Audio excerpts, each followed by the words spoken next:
जिसमें quadratic equation का कुछ इंपॉर्टेंट क्वेश्चन हम आपको बना के दिखाएंगे। आप लोग को एग्जाम में इससे मदद मिलेगा। और अगर आप लोगों को अच्छा ये वीडियो लगे तो आप कमेंट्स, शेयर और सब्सक्राइब करिए। ठीक है, तो चलिए ज्यादा टाइम न लेते हुए हम क्वेश्चन की ओर बढ़ते हैं। तो क्वाड्रेटिक इक्वेशन आप लोग पहले पढ़ चुके होंगे, ये रिवीजन क्लास चल रहा है और रिवीजन क्लास में इंट्रोडक्शन अगर आपको जानना है तो इसके लिए सब्सक्राइब करिए, फॉलो करिए और कमेंट्स करिए। हम बना के आप लोगों को देते रहेंगे। लेकिन अभी एग्जाम का समय है, ज्यादा समय न लेते हुए सीधा क्वेश्चन को बनाने की कोशिश की है। ठीक है, तो पहला क्वेश्चन है कि the sum of the two numbers is 50। कहा गया कि दो नंबरों को आप जब जोड़ते हो तो इसका कितना आता है? 15 आता है। तो हम एक काम करते हैं, इसको लेट कर लेते हैं। सॉल्व जब करेंगे तो इसको लेट करेंगे। Let the first number be x. हमने दो नंबर में से एक नंबर को क्या मान लिया? एक्स मान लिया। एंड अदर नंबर बी कितना हो जाएगा? एक को हमने यानी कि दो को जोड़ रहे हैं तो 15 आ रहा है, तो एक है एक्स, तो दूसरा कितना आ जाएगा? 15 माइनस एक्स। 15 में से एक्स घटाएंगे तो आपका वो दूसरा नंबर आएगा। अच्छा, अकॉर्डिंग टू क्वेश्चन को आगे पढ़ो। कहता है इफ द सम मतलब जो देयर रेसिप्रोकल, यानी कि जो ये नंबर है इसी का रेसिप्रोकल। तो कहने का मतलब 1/x प्लस 1/15 माइनस x और बराबर कितना? 3/10। और वही कहता है कि फाइंड द टू नंबर्स, जो आप दो नंबर को माने हो वही नंबर को क्या निकालना है। तो क्या करेंगे? अब यहां से सॉल्यूशन करेंगे तो एलसीएम लेंगे। x 15 माइनस x, ये एलसीएम हो गया। इधर कुछ करना नहीं है, 3/10। x से x कैंसिल हो गया तो ये वाला नंबर इधर चला जाएगा, 15 माइनस x। फिर इससे ये कैंसिल हो गया तो प्लस हो जाएगा x। यहाँ पे अगर देखा जाए तो x प्लस में x माइनस में 10 6। अब यहाँ पे क्या आ गया बन के कि 15/x से मल्टीप्लाई हो जाएगा 15x माइनस एक्स स्क्वायर बराबर 3/10। यहाँ आने के बाद हम लोग क्या करेंगे? इसका क्रॉस मल्टीप्लाई करेंगे। तो क्रॉस मल्टीप्लाई में कितना हो जाएगा? 15 3 जा 45, x 3 से होगा तो plus minus minus 3x square, और 10 से इसमें मल्टीप्लाई करेंगे कितना हो जाएगा? 150।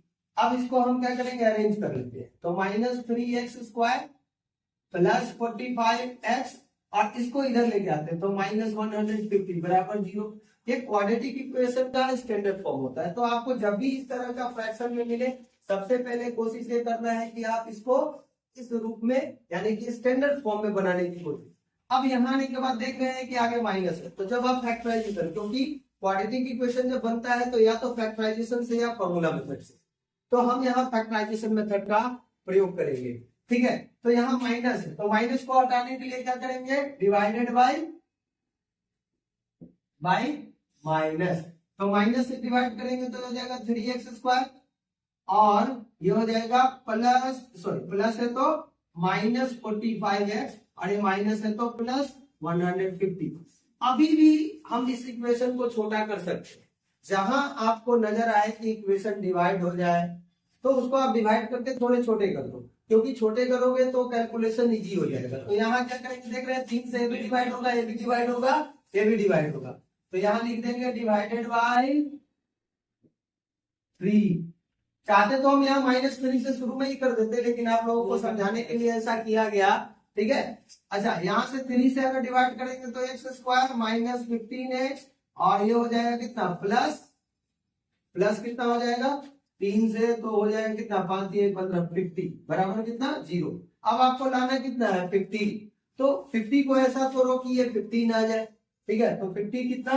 तो 25 इंटू 2 नहीं आएगा, कितना आ जाएगा? इधर से करके देख सकते हैं 50, तो 10 इंटू 5 हम लिख सकते हैं। तो एक्स स्क्वायर माइनस में कितना? 10x, और माइनस में 5x, और प्लस 50 बराबर 0।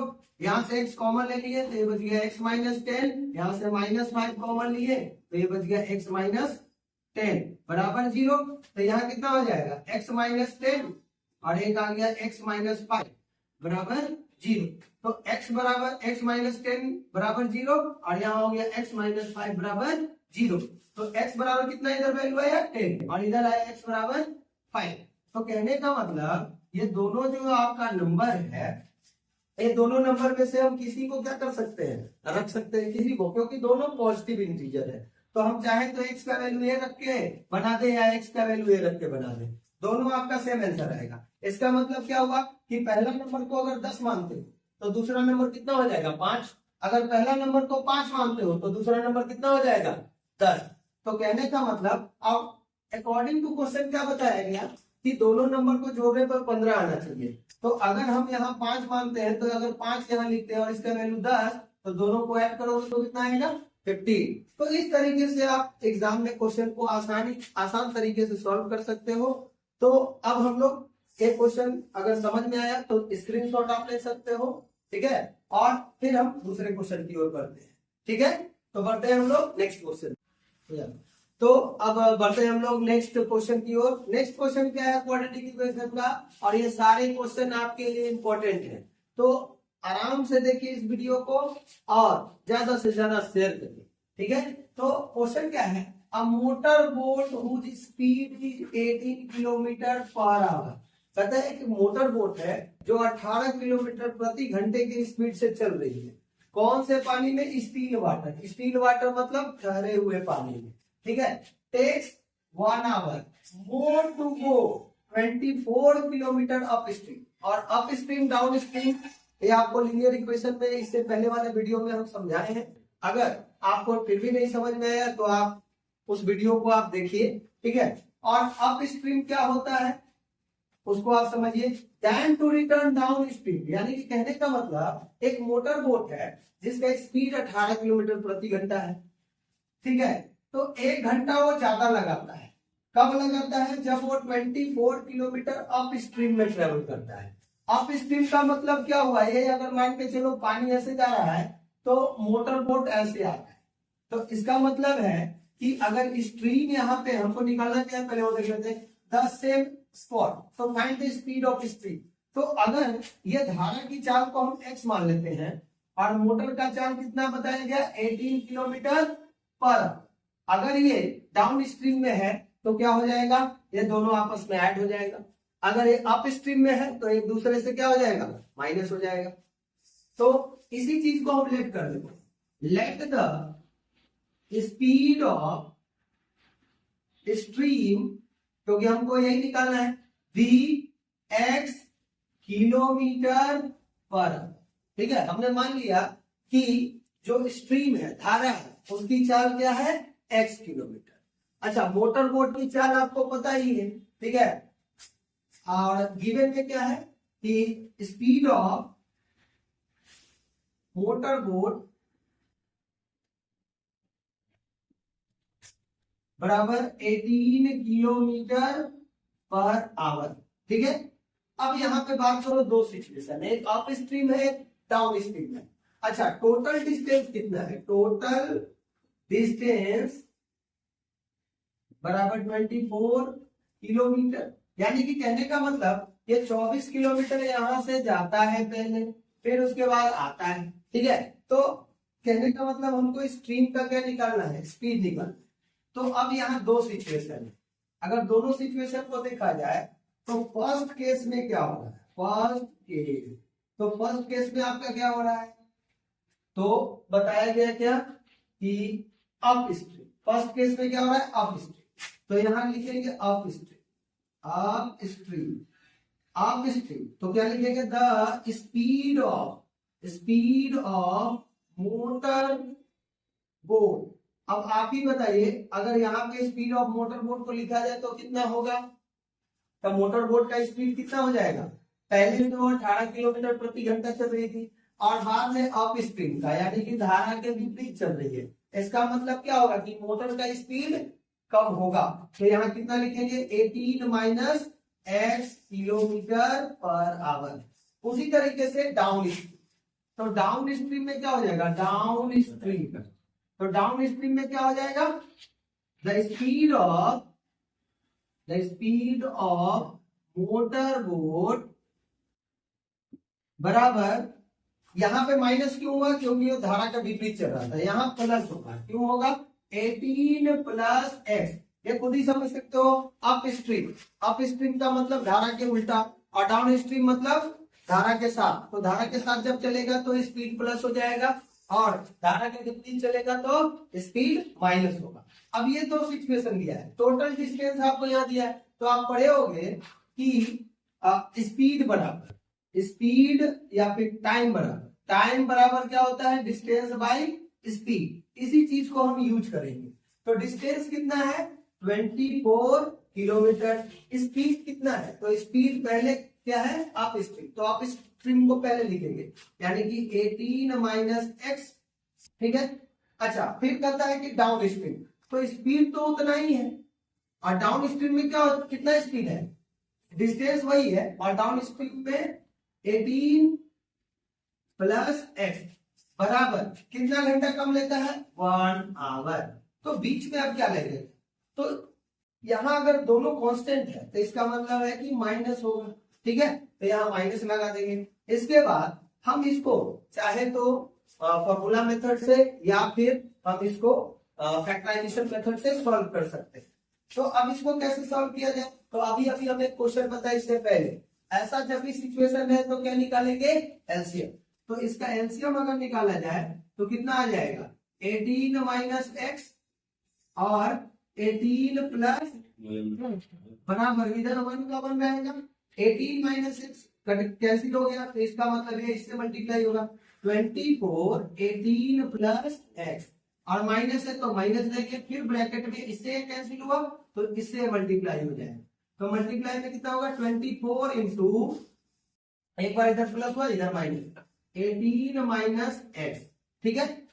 तो इतना करने के बाद अब फिर आप क्या करोगे, इसको कैलकुलेट करोगे, तो 24 से इसको करेंगे तो कितना, 432, और प्लस में कितना हो गया, 24 एक्स, और फिर यहाँ माइनस 24, उसके बाद माइनस 24 सॉरी माइनस 432, और माइनस माइनस प्लस 24 एक्स, ठीक है। और बाई में कितना आएगा, तो बाई में आ जाएगा 18 का स्क्वायर, इसको हम चाहे तो a plus b into a minus b होता है फॉर्मूला, उसमें भी हम बना सकते हैं। तो क्या लिख सकते हैं, ए स्क्वायर यानी कि 18 का स्क्वायर, और माइनस क्या हो जाएगा, बी स्क्वायर यानी कि एक्स स्क्वायर, और बराबर 1, ठीक है।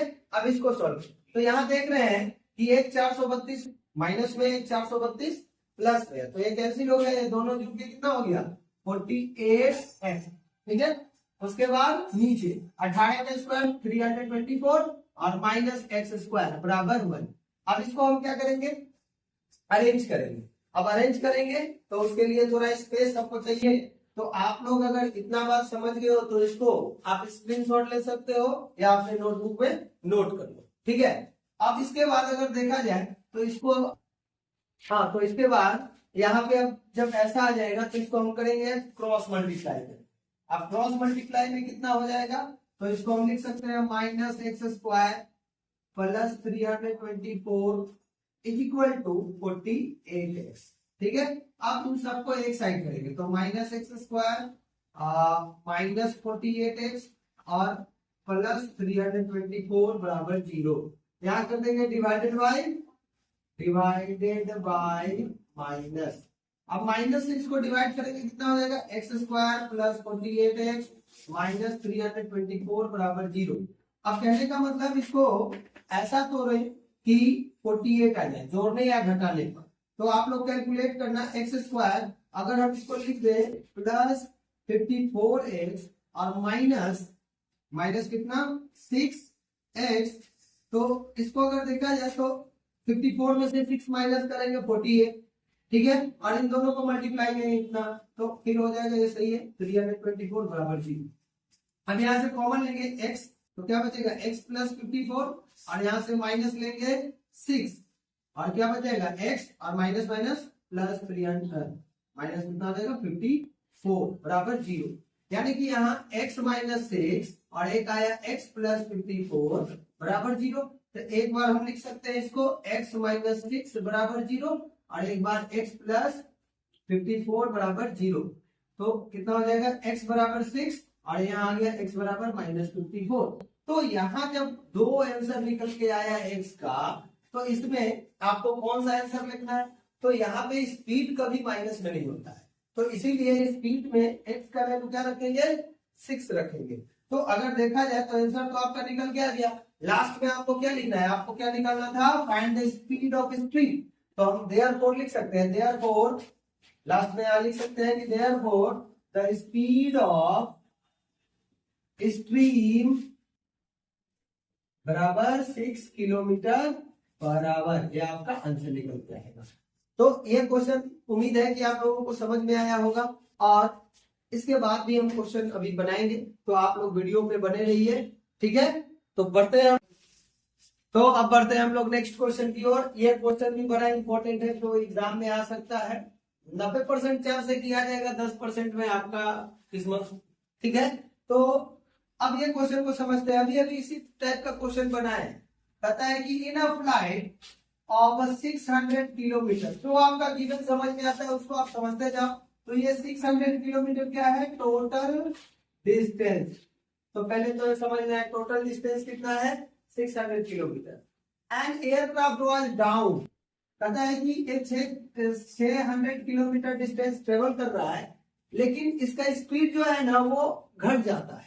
कहता है कि aircraft was down due to a bad weather, ठीक है। Its average speed for the trip was reduce.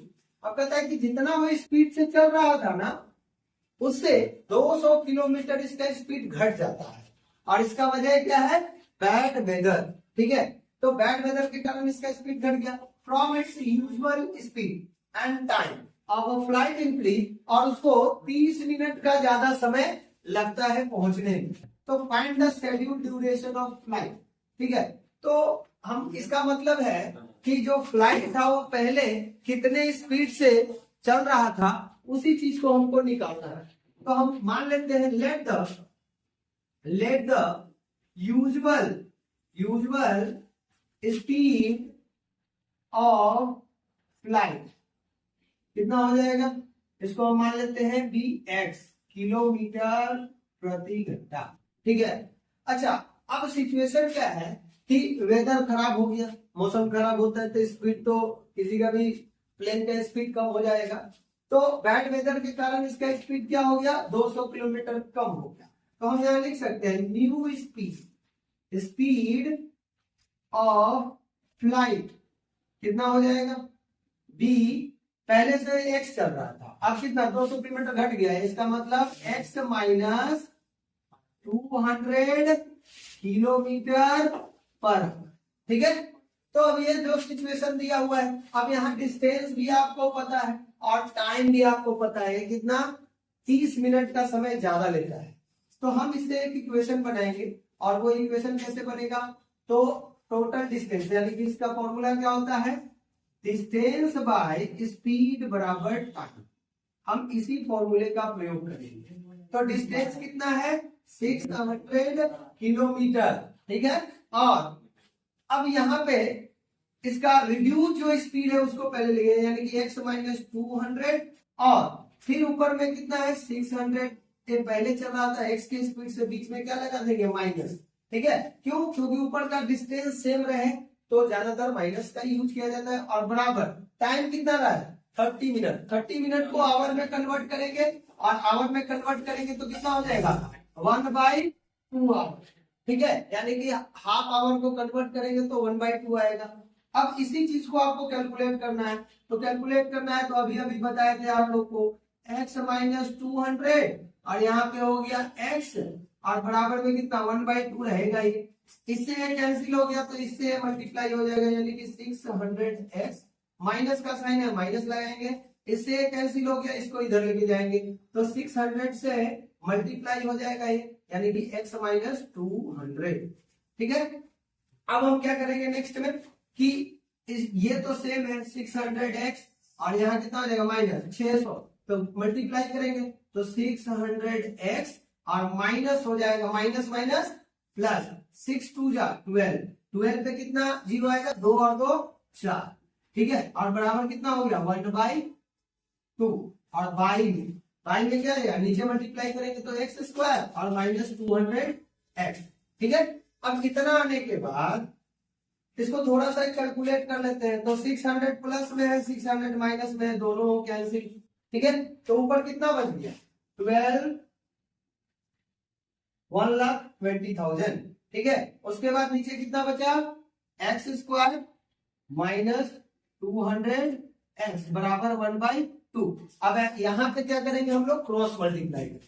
Cross multiply करेंगे तो 1 से पहले कर लेते हैं, एक्स स्क्वायर माइनस 200x और बराबर 12 2 जा 24 और 4 जीरो है तो 4 जीरो यहाँ पे ऐड कर देंगे। ठीक है, अब इसको क्वाड्रेटिक इक्वेशन बना देंगे, एक्स स्क्वायर माइनस 200x और ये हो जाएगा माइनस 24 पे 4 जीरो और बराबर 0। अब यहाँ आके इसको फैक्टराइज करेंगे। अब ढेर बच्चा है, फैक्टराइज करने में ही हालत क्या हो जाएगा, खस्ता। तो इसको अब क्या किया जाए फैक्टराइजेशन मेथड में, तो हम इसका यूज करेंगे 6 4 जा 24, 6 4 जा 24। तो अब यहाँ पे अगर दिमाग लगाया जाए तो एक्स स्क्वायर और 6 4 जा यानी कि माइनस 600x और माइनस में लाना है तो माइनस में हो गया, प्लस में 400x। अब यहाँ पे अगर देखा जाए तो 6 4 जा 24 और 2 जीरो यहाँ 2 जीरो यहाँ, दोनों मिलके 4 जीरो हो जाएगा। तब मल्टीप्लाई करेंगे तो इतना आएगा और एक दूसरे में से घटाएंगे तो 200 आएगा और बराबर में क्या, सॉरी माइनस 2440 बराबर 0। अब जब इतना कर लिए तो मैथ तो बन गया। इसके बाद अगर आप लोग मैथ गलती बनाते हो तो समझ जाओ कि नहीं है, पढ़े लिखे हो। ठीक है, अब इसके बाद x हम कॉमन ले लेंगे, x माइनस 600 और यहाँ से 400 कॉमन लेंगे तो 400 लेंगे तो x माइनस कितना हो जाएगा, ये भी हो जाएगा 600। ठीक है, और बराबर 0। अब यहां से निकाले तो x माइनस 600, इसका मतलब इधर थोड़ा सा देख लिया जाए, आगे क्या बनेगा। तो यहाँ पे आया आपका x प्लस 400 बराबर 0 1। अच्छा, तो इसे क्या निकलेगा, x बराबर माइनस 400।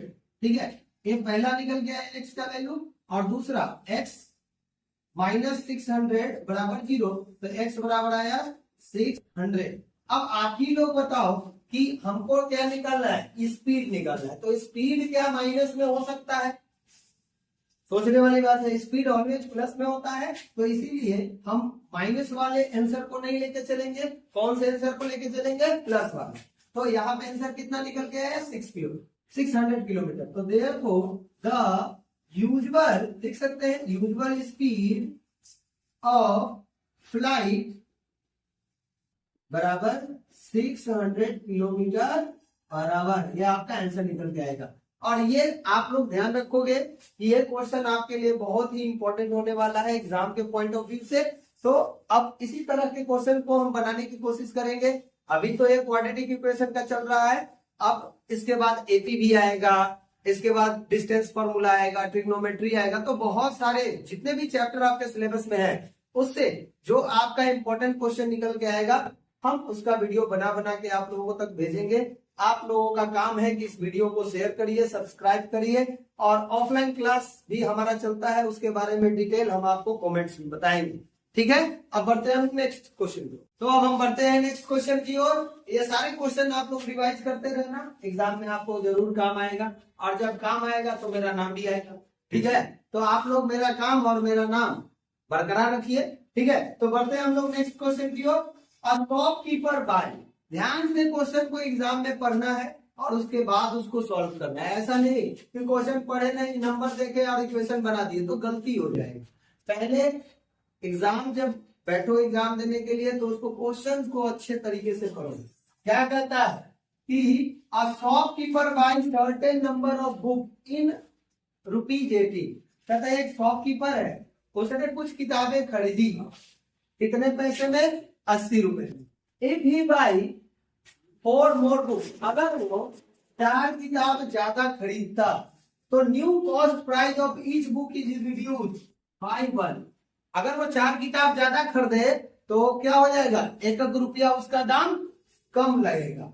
तो कहता है find the number of book initially ही बाय।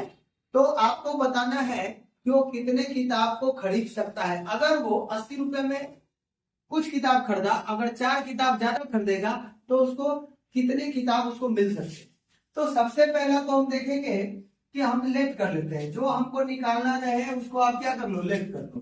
तो हम लिख सकते हैं let the number of book be x.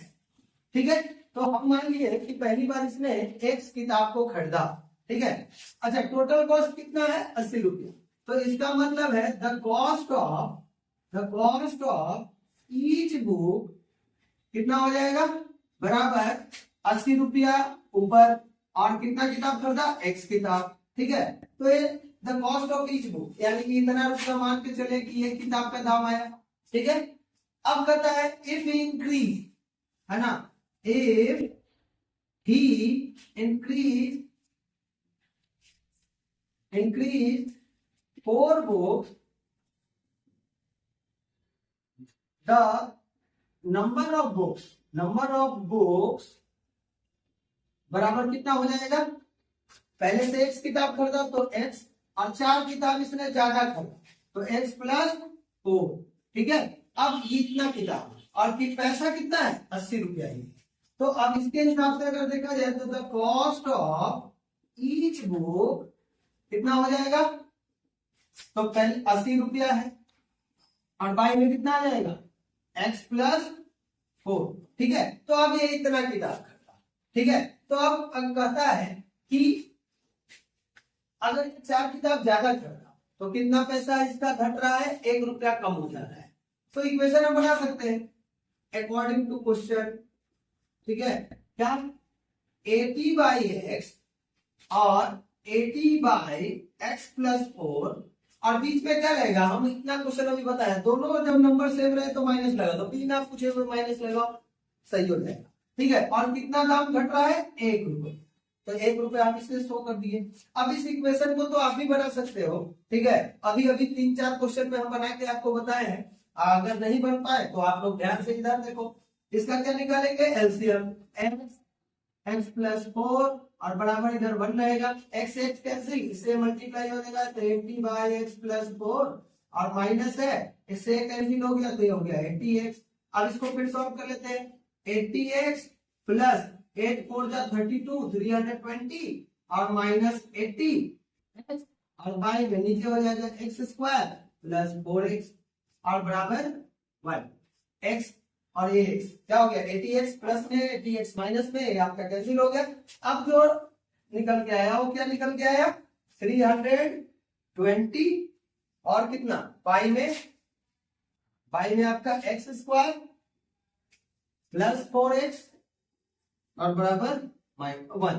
ठीक है, अब यहां से क्रॉस मल्टीप्लाई तो एक्स स्क्वायर प्लस 4x बराबर 320। अब यहाँ कितना हो जाएगा, x square plus 4x minus 320 बराबर 0। अब यहाँ पे हमको कितना लाना है, 4 लाना है। अगर 20 इंटू 16 करते हैं 16 दूनी 32, कितना हो जाएगा, x square plus 20x minus 16x और माइनस 320 बराबर 0। अगर यहाँ से x कॉमन लेते हैं तो x प्लस 20 और यहाँ से माइनस 16 कॉमन ले लेंगे तो x प्लस 20। ठीक है, बराबर 0। तो कितना आ गया, x प्लस 20 और एक आ गया x माइनस 16 और बराबर 0। ठीक है, तो अब आगे इसका आंसर निकालने के लिए थोड़ा इधर देख लिया जाए, x प्लस 20 तो x प्लस 20 बराबर 0 और एक आ जाएगा x माइनस 16 बराबर 0। तो x बराबर माइनस 20, इधर आ गया x बराबर 16। अब आप ही लोग बताओ, हमको निकालना है number of books. Number of books कभी माइनस में हो सकता है, नेगेटिव तो कभी नहीं होगा। और जो बच्चा अगर निगेटिव लगाता है समझ जाओ कि उसका दिमाग भी नेगेटिव वे में वर्क करता है। ठीक है, तो इसीलिए दिमाग को पॉजिटिव रखो और नंबर ऑफ बुक भी पॉजिटिव रखो। ठीक है, तो यहाँ पे हम लास्ट में क्या लिख सकते हैं, therefore the number of book बराबर कितना हो जाएगा, 60। ये आपका क्या निकल के आ गया, आंसर। ठीक है, तो ऐसे ऐसे क्वेश्चन आप लोग प्रैक्टिस करते रहो जिससे कि आपका एग्जाम थोड़ा आसान बन जाए। और नेक्स्ट चैप्टर का भी हम वीडियो आपका डालेंगे, लेकिन आप लोग थोड़ा हमारा मदद करो, हेल्प करो, वीडियो को देखो, शेयर करो और सब्सक्राइब करो। ठीक है, बढ़ते हैं हम नेक्स्ट क्वेश्चन। ओके, तो अब नेक्स्ट क्वेश्चन है, ये भी आप लोग का क्वेश्चन जो है एग्जाम के पॉइंट ऑफ व्यू से ये भी आपका इंपॉर्टेंट क्वेश्चन होने वाला है। बड़ा मेहनत करके आप लोग के लिए क्वेश्चन खोज खोज के बना रहे हैं। आप लोग भी वीडियो को देखते रहिए, शेयर करिए, है ना। अगर हमारे वजह से आपका 2-4 नंबर अगर एग्जाम में ज्यादा आ जाता है तो इससे बेहतर कुछ नहीं होगा। मेरा नाम भी आप लोग याद रखिए, मेरा नाम मनीष कुमार हुआ। ऐसे तो वीडियो में मेरा नाम उस पर आप पढ़ ही लिए होंगे, ठीक है। तो चलिए बढ़ते हैं, क्वेश्चन है ये 5 क्वेश्चन का सेट हम आप लोग के लिए बनाए हैं क्वाड्रेटिक इक्वेशन का, और टोटल क्वेश्चन आपके लिए इंपॉर्टेंट बनाए। इसी तरीके से 5 से 7 क्वेश्चन हम एपी का भी आप लोग को मिलेगा देखने के लिए। तो आप लोग बने रहिए हमारे चैनल के ऊपर, क्रिएटिव 100 के ऊपर, और 100% रिजल्ट लाने की कोशिश करें, ठीक है। अब इसके बाद फिर हम बताते हैं, इस क्वेश्चन बनाने के बाद हम फिर आप लोगों से कुछ बात करेंगे, ठीक है।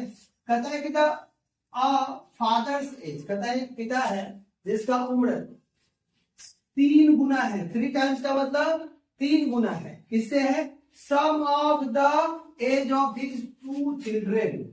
बहुत ही आसान बात बताया गया। हम इसको हम मान लेंगे एक्स, ये आप खुद ही सोच के थे।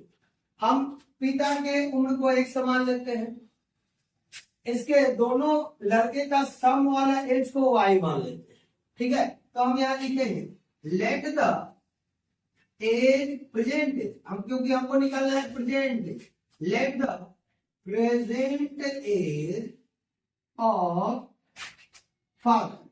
फादर का प्रेजेंट एज कितना है? तो हम मान लिए एक्स ईयर है, ठीक है, x year. And the age of या and the sum of age of 2 children be कितना मान लेते हैं? इसको हम वाई ईयर्स मान लेते हैं, इसको हम वाई ईयर्स मान लेते, ठीक है। अब यहां पे पहला केस क्या है, यानी कि फर्स्ट केस में क्या बताया गया कि father age is 3 times the sum of the ages. यानी कि आप लीनियर इक्वेशन बनाए हो कि एक साइड में आप पिता का उम्र रख दो, एक साइड में आप उसके दोनों पुत्र का उम्र रख दो, और कहता है कि इसके पिताजी जो है ना वो 3 गुना बड़े हैं, किससे? अपने दोनों बेटे के उम्र के जोड़ से। तो दोनों बेटे का उम्र का जोड़ को हम वाई माने हैं, ठीक है। तो पिताजी तो पहले से 3 गुना ज्यादा है, तो अगर इधर हम 3 लगाएंगे तो ये बढ़ जाएगा, तो इसीलिए हम किधर पुट करेंगे? इधर बेटे के उम्र के साथ। तो अब ये कितना हो जाएगा? 3 और इसको हम मान लेते हैं इक्वेशन 1। अच्छा, सेकेंड केस को देखा जाए, सेकेंड केस तो कहता है आफ्टर 5 ईयर्स, तो लिख लेंगे आफ्टर 5 ईयर्स, 5 साल के बाद। तो 5 साल के बाद अगर देखा जाए तो फादर एज कितना हो जाएगा? एज ऑफ फादर बराबर पहले से एक्स ईयर था, 5 साल के बाद कितना हो जाएगा? x + 5। अच्छा, उसी तरीके से age of sum of age of 2 children, इसका कितना हो जाएगा? तो अब यहां ध्यान देना है, यहां ध्यान देने वाली बात इसलिए है क्योंकि 2 लड़के का उम्र है, अगर एक का 5 साल बढ़ रहा है तो दूसरे का भी 5 साल बढ़ेगा। तो इसका मतलब है दोनों का उम्र तो वाई है, ठीक है, सम वाई है। लेकिन यहाँ 5 साल बाद, अगर 5 साल बाद अगर मान के चलो कि राम उनका लड़का है और श्याम उनका लड़का है, तो अगर इन दोनों का हम वाई माने तो अगर ये 5 साल बाद देखा जाए तो ये भी 5 साल बढ़ेगा और ये भी 5 साल बढ़ेगा, तो दोनों मिलके कितना बढ़ेगा? 10 साल। तो इसका मतलब क्या है कि चिल्ड्रन के एज में कितना हम लोग ऐड करेंगे? 10, यानी कि इतना ईयर्स, ठीक है, और ये हो जाएगा ईयर्स। अब हमको इक्वेशन बनाने के लिए क्या करना है? इसको और इसको बराबर में रखना है, यानी कि x + 5 = y + 10, ठीक है। अब यहाँ हम क्वेश्चन को एक बार फिर रिपीट कर लेंगे। कहते हैं after 5 years his age will be 2 times, ठीक है, किसका age 2 times? The sum of their. हाँ, तो ये क्वेश्चन में अब आगे क्या करेंगे हम लोग? x + 5 = 2y प्लस 2 10 जा 20। ठीक है, अब इसको इक्वेशन बना लेंगे तो x माइनस 2y बराबर 20 माइनस 5, यानी कि x माइनस 2y बराबर हो गया 15। ठीक है, इसको हम इक्वेशन 2 मान लेते हैं। अब यहाँ पहला इक्वेशन में x का वैल्यू आपको पता है, तो x का वैल्यू अगर हम इक्वेशन 2 में पुट कर देंगे तो इसका आंसर निकल के आ जाएगा। तो अब यहां से बनाते हैं। ठीक है, तो यहां लिखेंगे put the value of x in equation 2। ठीक है, और कहां से ये हम ले रहे हैं, इक्वेशन 1 से। ठीक है, तो दूसरा इक्वेशन x माइनस 2y बराबर 15, तो x के जगह क्या रखेंगे 3y माइनस 2y बराबर 15, तो 3y में से 2y घट गया, y बराबर कितना आ गया 15। तो y का वैल्यू अगर आपको निकल गया है और हमको क्या निकालना है, x का वैल्यू। क्यों, क्योंकि हमको पूछा गया find the present age of father, तो हम किसका निकालेंगे, x का वैल्यू, क्योंकि फादर के एज को क्या माने हैं, x माने हैं। तो हम यहां से हम लिख सकते हैं कि put the value of y in equation 1 में पुट कर, तो 1 में जब पुट करेंगे तो क्या निकल के आएगा, थोड़ा इधर देख लेंगे। तो इक्वेशन 1 क्या है, x बराबर 3y, तो x का वैल्यू आपका कितना निकल के आया, सॉरी x का निकालना है, तो 3 इंटू y का वैल्यू 50, यानी कि बराबर 45। तो देयरफॉर लिख सकते हैं the present age of father बराबर कितना हो जाएगा 45 इयर्स। ठीक है, तो इस तरह के क्वेश्चन आपको एग्जाम में आपके आएंगे, और अगर आप लोगों को ये सारे क्वेश्चंस अच्छे लगे जो एग्जाम में आपका काम आ सकता है, तो आप इस क्वेश्चन को प्रैक्टिस करो और कोशिश करो कि चैप्टर वाइज क्वेश्चन को प्रैक्टिस करें, ना कि ऐसे ही कहीं से भी क्वेश्चन बना देंगे तो फिर वो गड़बड़ हो जाएगा। आप हर एक चैप्टर का अच्छे अच्छे क्वेश्चन को सिलेक्ट करके बनाओ। ठीक है, क्योंकि एग्जाम में किस तरह का क्वेश्चन पूछ देगा, कैसे घुमा के पूछ देगा, ये कोई नहीं जानता। ठीक है, अब ऐसा नहीं कि सिर्फ किताबी क्वेश्चंस को हम लोग रिपीट करते रहें। ठीक है, तो उससे क्या हो जाएगा, वो एग्जाम आपका अच्छा नहीं होगा।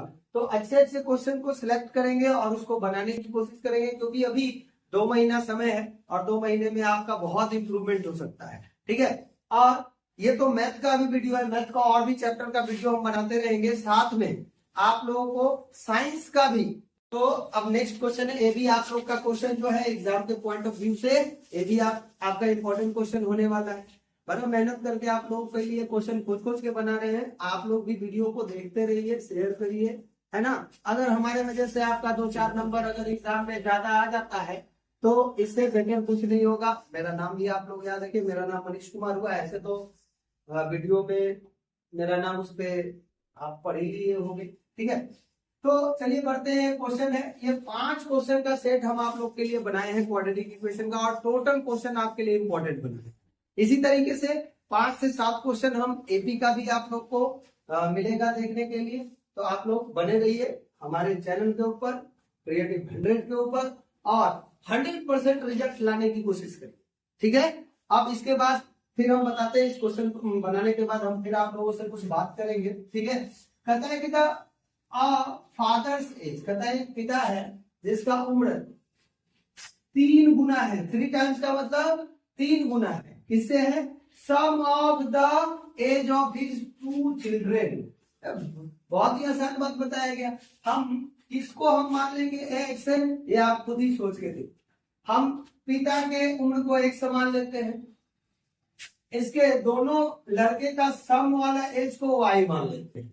ठीक है, तो हम यहां लिखेंगे let the age present age, हम क्योंकि हमको निकालना है present age, let the present age of father. Father का प्रेजेंट एज कितना है, तो हम मान लिए एक्स ईयर है। ठीक है, x year, and the age of या and the sum of age of 2 children be कितना मान लेते हैं, इसको हम वाई ईयर्स मान लेते हैं। इसको हम y ईयर्स मानते, ठीक है। अब यहाँ पे पहला केस क्या कहता है, यानी कि फर्स्ट केस में क्या बताया गया कि father age is 3 times the sum of the ages, यानी कि आप लीनियर इक्वेशन बनाए हो कि एक साइड में आप पिता का उम्र रख दो, एक साइड में आप उसके दोनों पुत्र का उम्र रख दो, और कहता है कि इसके पिताजी जो है ना वो 3 गुना बड़े हैं, किससे, अपने दोनों बेटे के उम्र के जोड़ से। तो दोनों बेटे का उम्र का जोड़ को हम y माने हैं, ठीक है। तो पिताजी तो पहले से 3 गुना ज्यादा है, तो अगर इधर हम 3 लगाएंगे तो ये बढ़ जाएगा, तो इसीलिए हम किधर पुट करेंगे, इधर बेटे के उम्र के साथ। तो अब ये कितना हो जाएगा, 3y, और इसको हम मान लेते हैं इक्वेशन 1। अच्छा, सेकंड केस को देखा जाए, सेकंड केस तो कहता है आफ्टर 5 इयर्स, तो लिख देंगे आफ्टर 5 इयर्स, 5 साल के बाद। तो 5 साल के बाद अगर देखा जाए तो फादर एज कितना हो जाएगा, एज ऑफ फादर बराबर पहले से x ईयर था, 5 साल के बाद कितना हो जाएगा, x प्लस 5। अच्छा, उसी तरीके से age of sum of age of 2 children, इसका कितना हो जाएगा। तो अब यहां ध्यान देना है, यहां ध्यान देने वाली बात इसलिए है क्योंकि 2 लड़के का उम्र है, अगर एक का 5 साल बढ़ रहा है तो दूसरे का भी 5 साल बढ़ेगा, तो इसका मतलब है दोनों का उम्र तो y है, ठीक है, सम y है। लेकिन यहाँ 5 साल बाद, अगर 5 साल बाद अगर मान के चलो कि राम उनका लड़का है और श्याम उनका लड़का है, तो अगर इन दोनों का हम y माने तो अगर ये 5 साल बाद देखा जाए तो ये भी 5 साल बढ़ेगा और ये भी 5 साल बढ़ेगा, तो दोनों मिलकर कितना बढ़ेगा, 10 साल। तो इसका मतलब क्या है कि चिल्ड्रन के एज में कितना हम लोग ऐड करेंगे, 10, यानी कि इतना इयर्स, ठीक है, और ये भी हो जाएगा इयर्स। अब हमको इक्वेशन बनाने के लिए क्या करना है, इसको और इसको बराबर में रखना है, यानी कि x plus 5 is equal to y plus 10, ठीक है। अब यहाँ हम क्वेश्चन को एक बार फिर रिपीट कर लेंगे, कहते हैं after 5 years his age will be 2 times, ठीक है, किसका age 2 times, the sum of their. हाँ, तो ये क्वेश्चन में अब आगे क्या करेंगे हम लोग, x प्लस 5 बराबर 2y प्लस 2 10 जा 20, ठीक है। अब इसको इक्वेशन बना लेंगे, तो x माइनस 2y बराबर 20 माइनस 5, यानी कि x माइनस 2y बराबर हो गया 15, ठीक है। इसको हम इक्वेशन 2 मान लेते हैं। अब यहाँ पहला इक्वेशन में x का वैल्यू आपको पता है, तो x का वैल्यू अगर हम इक्वेशन 2 में पुट कर देंगे तो इसका आंसर निकल के आ जाएगा। तो अब यहां से बनाते हैं, ठीक है। तो यहां लिखेंगे put the value of x in equation 2, ठीक है, और कहां से ये हम ले रहे हैं, इक्वेशन 1 से, ठीक है। तो दूसरा इक्वेशन x माइनस 2y बराबर 50, तो x के जगह क्या रखेंगे, 3y माइनस 2y बराबर 15, तो 3y में से 2y घट गया, y बराबर कितना आ गया, 50। तो y का वैल्यू अगर आपको निकल गया है और हमको क्या निकालना है, x का वैल्यू, क्यों, क्योंकि हमको पूछा गया find the present age of father, तो हम किसका निकालेंगे, x का वैल्यू, क्योंकि फादर के एज को क्या माने हैं, x माने हैं। तो हम यहां से अब लिख सकते हैं कि put the value of y in equation 1 में पुट कर, तो 1 में जब पुट करेंगे तो क्या निकल के आएगा, थोड़ा इधर देख लेंगे। तो इक्वेशन 1 क्या है, x बराबर 3y, तो x का वैल्यू आपका कितना निकल के आया, सॉरी x का निकालना है, तो 3 इंटू y का वैल्यू 50, यानी कि बराबर 45। तो देयरफॉर लिख सकते हैं the present age of father बराबर कितना हो जाएगा, 45 इयर्स, ठीक है। तो इस तरह के क्वेश्चन आपको एग्जाम में आपके आएंगे, और अगर आप लोगों को ये सारे क्वेश्चंस अच्छे लगे जो एग्जाम में आपका काम आ सकता है, तो आप इस क्वेश्चन को प्रैक्टिस करो और कोशिश करो कि चैप्टर वाइज क्वेश्चन को प्रैक्टिस करें। ना कि ऐसे ही कहीं से भी क्वेश्चन बना देंगे तो फिर वो गड़बड़ हो जाएगा। आप हर एक चैप्टर का अच्छे अच्छे क्वेश्चन को सिलेक्ट करके बनाओ, ठीक है, क्योंकि एग्जाम में किस तरह का क्वेश्चन पूछ देगा, कैसे घुमा के पूछ देगा, ये कोई नहीं जानता, ठीक है। अब ऐसा नहीं कि सिर्फ किताबी क्वेश्चंस को हम लोग रिपीट करते रहें, ठीक है, तो उससे क्या हो जाएगा, वो एग्जाम आपका अच्छा नहीं होगा। तो अच्छे अच्छे क्वेश्चन को सिलेक्ट करेंगे और उसको बनाने की कोशिश करेंगे, क्योंकि अभी 2 महीना समय है और 2 महीने में आपका बहुत इंप्रूवमेंट हो सकता है, ठीक है। और ये तो मैथ का भी वीडियो है, मैथ का और भी चैप्टर का वीडियो हम बनाते रहेंगे, साथ में आप लोगों को साइंस का भी